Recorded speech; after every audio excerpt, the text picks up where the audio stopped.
Gua gitu loh. Kerja lebih cepat berarti Gua emang pemerintah. tadinya mau stay hidden gitu loh. Kenapa emang ya? Kenapa harus stay hidden?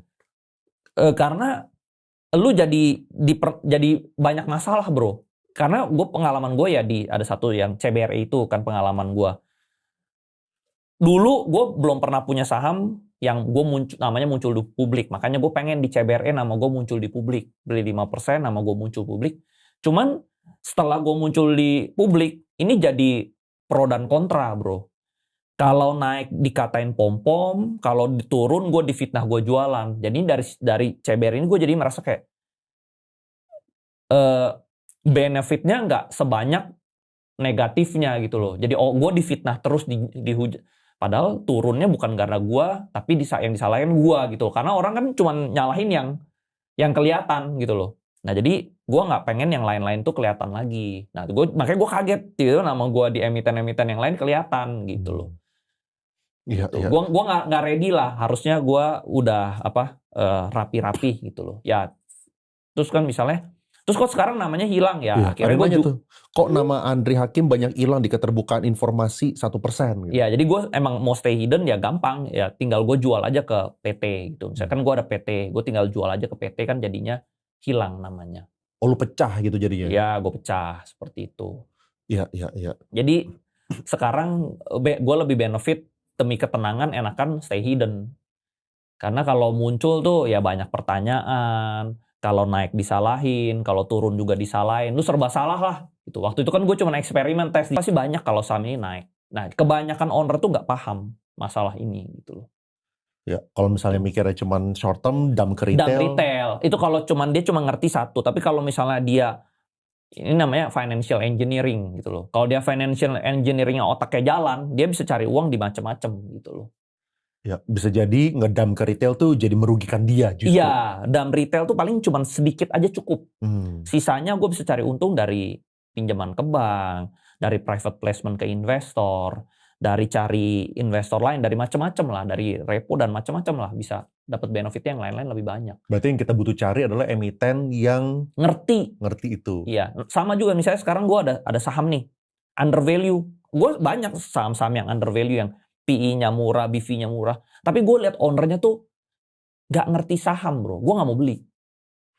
Karena lu kalau bisnis as usual, saham lu nggak bakal naik-naik. Kan gue invest di saham lu, bukan di perusahaan lu.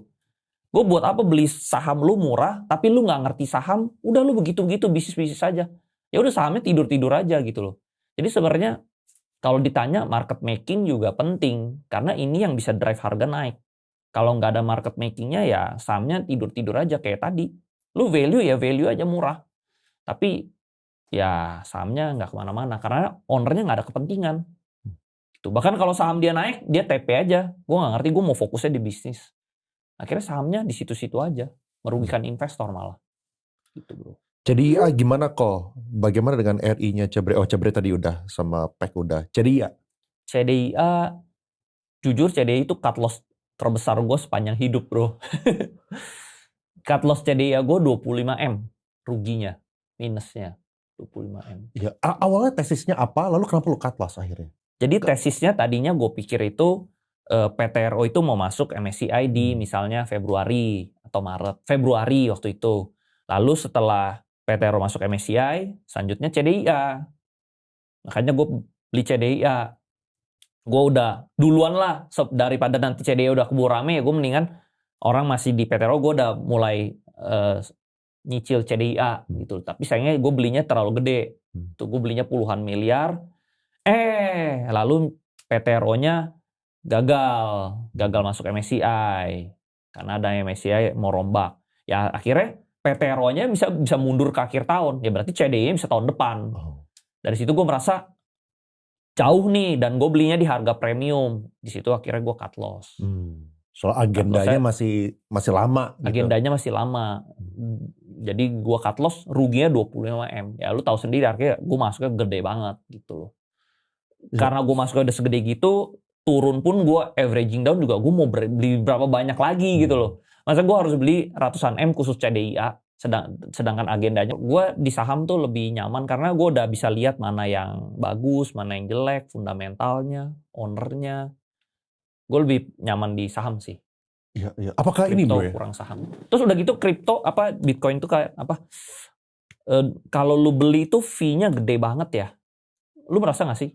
Kayak contoh misalnya lu beli 1 Bitcoin, lu dapetnya tuh nggak 1. Oh iya, Dapetnya iya. tuh 1,99 atau 98 gitu loh. Iya, iya. 0,98 sorry. Iya, iya, 0,98 iya. ya kan? Iya, ada. Tiap kali mau beli 1 bulet tuh susah gitu loh. Dapetnya cuma 0. Terus pas dijual juga fee-nya gede lagi. Tapi jangan lihat itu kecil loh. Itu hitung-hitung kalau jumlah besar tuh besar loh. Iya, iya. Merasa nggak? Iya, Terus udah gitu USDT-nya juga lu beli lebih premium loh. Contoh misalnya US dollar 17.300. Mungkin di situ lu belinya bisa 17.000. Ya mungkin gua beginner lah, gua nggak tahu. Karena kan gua mungkin lu bisa lewat jalur belakang mungkin bisa belinya lebih murah ya. Tapi kalau gua beli dari aplikasi ya bisa belinya kadang 18.000, 17.500, 17.800. Lu jangan sekali jeber 20M. Nah, ya kan jadi kan boncos gitu loh.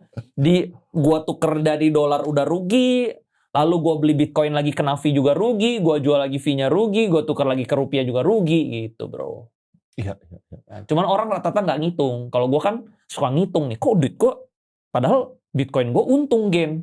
Tapi potong fee dan lain-lain dan kursnya ujungnya tekor. Ya mungkin karena rupiah kita juga lemah kan. Pakai exchange apa lo itu?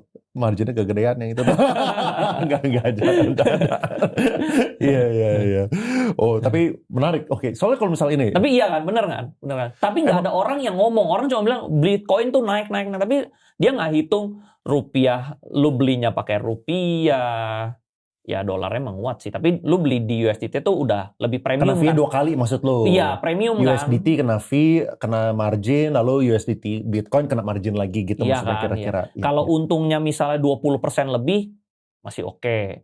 Tapi kalau lu untungnya cuma 5%, ya lu cuma jalan di tempat. Iya, iya, iya. Ini ada beberapa orang yang minta tips nih bro. Bisa nggak Andri Hakim jadi orang biasa dengan modal 10 juta? Bisa nggak Andri Hakim jadi orang biasa dengan modal 10 juta bisa cuan? Mungkin pertanyaan gini kali. Pertanyaan adalah orang kalau misalnya mereka sekarang modalnya cuma 10 juta, itu mereka expect konsisten cuan di saham bisa nggak pertanyaannya? Bisa-bisa aja. Kalau duitnya kecil justru gampang bro. Duitnya kecil tuh lu bisa masuk keluar cepet gak kelihatan. Justru lu kalau duit kecil tuh gampang untung sebenarnya. Nggak keluar di keterbukaan informasi gitu. Iya gitu loh. Kalau duitnya gede itu susah karena lu jualnya cari liquidity susah. Bahkan contoh ya, kalau lu duitnya 10 juta, lu cari saham-saham yang super mini aja lu masih bisa, liquidity-nya masih ada. Karena 10 juta lu satu tik pasti keluar di saham-saham yang kecil-kecil juga. Tapi kalau lu duitnya gede, lu harus mikirin liquidity kan. Jadi contoh misalnya orang bilang return saham itu rata-rata 20%. Iya kalau lu uangnya gede 20% itu udah bagus. Tapi kalau uang lu kecil, dulu kayak waktu uang gua cuma 500 juta, itu setahun tuh gua bisa untung 300-400%. Karena kan lu mainnya yang lebih high risk tapi gampang keluar gitu loh. Harusnya bisa, kalau misalnya duitnya 10 juta harusnya 100% bisa sih. Iya, iya. Gitu. Tapi ya tentu harus tekun juga. Tapi ya kalau 10 juta untung 100% 10 juta juga dia nggak semangat. Cuma 20 juta. Menurut gue harus 100 juta ke atas lah. Harus, maksudnya dia tingkatin skill, sembari kerja atau apa sampai uangnya tuh 100 juta ke atas lah. Nah baru 100 juta ke atas ini dia mulai tekun trading saham. Tapi apakah sebaiknya tekunnya sejak kecil ya? Sejak 10 iya, juta sejak kecil bagus sih. Ya, bagus. Jadi dia sembari kerja, sembari dia dapetin feel-nya. Terus membiasakan rugi di saham dulu. Jadi begitu dia uangnya udah 100 juta, dia nggak kaget kalau rugi. Gitu. Biasa orang kalau masuknya duitnya gede, terus dia kena kaget rugi, dia hilang mental, dia berhenti, pensiun.